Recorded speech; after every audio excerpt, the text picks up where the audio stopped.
అతిథి చేశారు. పలంనేరు దగ్గర గంట ఊరి వాస్తవ్యులు శ్రీ మురుగన్ గారు. అక్కడ ఒక గంగమ్మ గుడి చైర్మన్. ఎంతో మంచి బాధ్యతలు నిర్వహిస్తూ ఎంతో మంది పేదవాళ్ళకు చేయూతను అందిస్తూ హెల్త్ బాగలేదు అని తన వరకు వచ్చిన వాళ్ళని అనారోగ్య సమస్యతో ఎవరైతే వస్తారో వాళ్ళకు వెంటనే ఆరోగ్యాన్ని ప్రసాదిస్తూ మీరు ఇలా వెళ్ళండి, ఇలా చేసుకోండి అని తన వంతు బాధ్యతగా తన సొంత డబ్బులతో వాళ్ళకి అనారోగ్య సమస్యలను నయం చేసి తిరిగి వాళ్ళ యథావిధి కార్యక్రమాలు చేసుకునే విధంగా ప్రోత్సహిస్తున్నారు. నాకు తెలిసినంత వరకు చాలా తక్కువ తెలిసినా సరే అనతి కాలంలోనే 1 సంవత్సరంలో పలంనేరులో చాలా ఒక సేవా రంగం వైపు వాళ్ళు ముందుకు వచ్చారనమాట. ఈ సేవా రంగంలో నిజంగా ఇలాంటి వాళ్ళు రాజకీయంలోకి వస్తే ఇంకా బాగుంటుందని నా ఆలోచన. ఎందుకంటే సేవ చేసే మనసు ఉంటే ఎంతో మందిని మార్చడమే కాకుండా తన వెనుక నేను సార్ గారిని చూడడానికి వెళ్ళాను. ఎంతమంది వెయిట్ చేస్తున్నారంటే నిజంగా ఒక గొప్ప వ్యక్తి కోసం వెళ్ళినప్పుడు మనం క్యూలో ఉండి వెళ్లాల్సిన పరిస్థితి. ఎంతో మంది తన కోసం వెయిట్ చేస్తున్నారు. ఎందుకు? తన బాధలు చెప్పుకోవడానికి. సార్ నాకు ఇలా ఉంది చెప్పుకోవడానికి. పలంనేరుకి ఏదైతే వెళ్ళామో కొంతమందికి సరుకులు ఇవ్వడానికి, కొంతమంది పరామర్శించడానికి సార్ చేతుల మీదుగా అందివ్వడం మాకు కూడా చాలా అదృష్టంగా భావిస్తున్నాం. ఎందుకంటే మేము ఇచ్చిన సరుకులు 1 నెలకు అయిపోతాయి. కానీ సార్ ఇచ్చిన మాట అక్కడ వాళ్ళ జీవితం మార్చే మాటలుగా మంచానికే పరిమితమైన వాళ్ళకి మేము సరుకులు ఇవ్వడం వరకు వెళ్ళాం.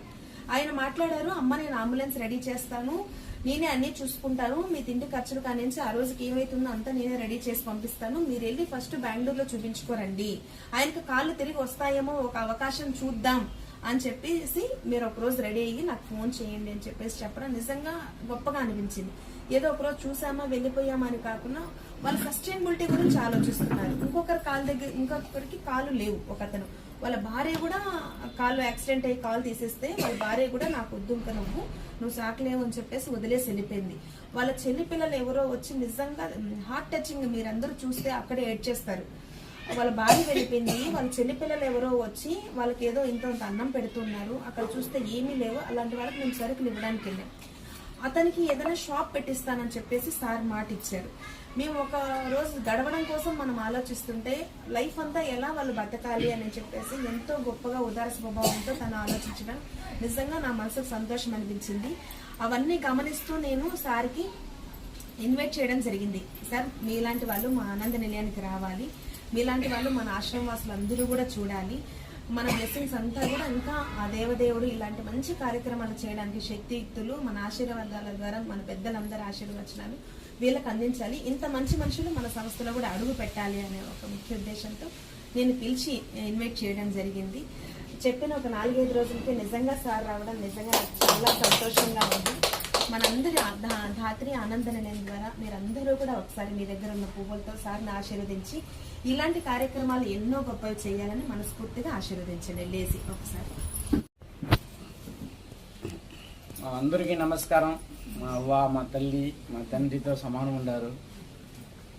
మీకు మా మేడం గారు చెప్పినట్లే మనం వచ్చినాం, 1 సంవత్సరం అయింది మనం కూడా ఈ సేవా కార్యక్రమం స్టార్ట్ చేసి. కదా మనం ఇంతకు ముందే అయితే తమిళనాడులో చేస్తాను, నేను పుట్టి పెరిగింది అయితే తమిళనాడులో చేస్తానని నేను బతుకుచేటు కోసం ఆంధ్రాకి వచ్చినోడిని.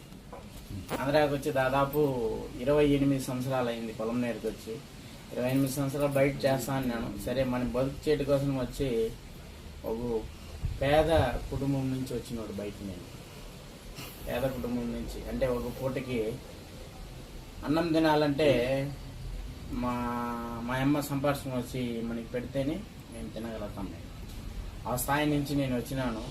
అందువల్ల ఆ కష్టం చూసినాను. ఆ కష్టం చేసి దేవుడు నన్ను ఆ గంగమ్మ తల్లి దగ్గర పోయినప్పటి నుంచి గంగమ్మ తల్లిని వేడుకున్నాను. బాగున్నప్పుడు నేను ఆలోచించినాను, నేను ఒక పూట కష్టపడినాడు మా తల్లి సంపార్శన వచ్చి ఇచ్చింది, నేను ఈరోజు బాగున్నాను, నేను ఎందుకు 10 మందికి సాయం చేయకూడదు అనేసి ఈ సేవా కార్యక్రమం దిగినాను. నాకు ఈ సేవా కార్యక్రమం దిగినప్పటి నుంచి చాలా సంతోషంగా ఉంది. కానీ ఇది చాలదు, ఇంకా చాలా చేయాలా అనేసి ఆ దేవుని ఆశీర్వాదం కావాలనేసి తిరుగుతానమ్మ. దాదాపు ఈ 1 సంవత్సరం చాలా సంతోషంగా ఉంది. ఇది వచ్చిన దానికి మీ అలాంటి వాళ్ళ ఆశీర్వాదము దాదాపు మీకైతే 70-80 ఏళ్ళు అయింటుంది. కానీ ఈ వయసు వరకు ఆ దేవుడు మనల్ని పెడతాడా లేదా అయితే తెలియదు. ఏదో మనము మా తల్లిదండ్రులు ఏదో పుణ్యం చేసినారు అనుకునేసి మీ ఆశీర్వాదం నాకు ఈరోజు దొరికింది. చాలా సంతోషంగా ఉంది. కోటి దేవతల ఆశీర్వాదించినట్లు సంతోషంగా ఉంది. చాలా హ్యాపీగా ఉంది.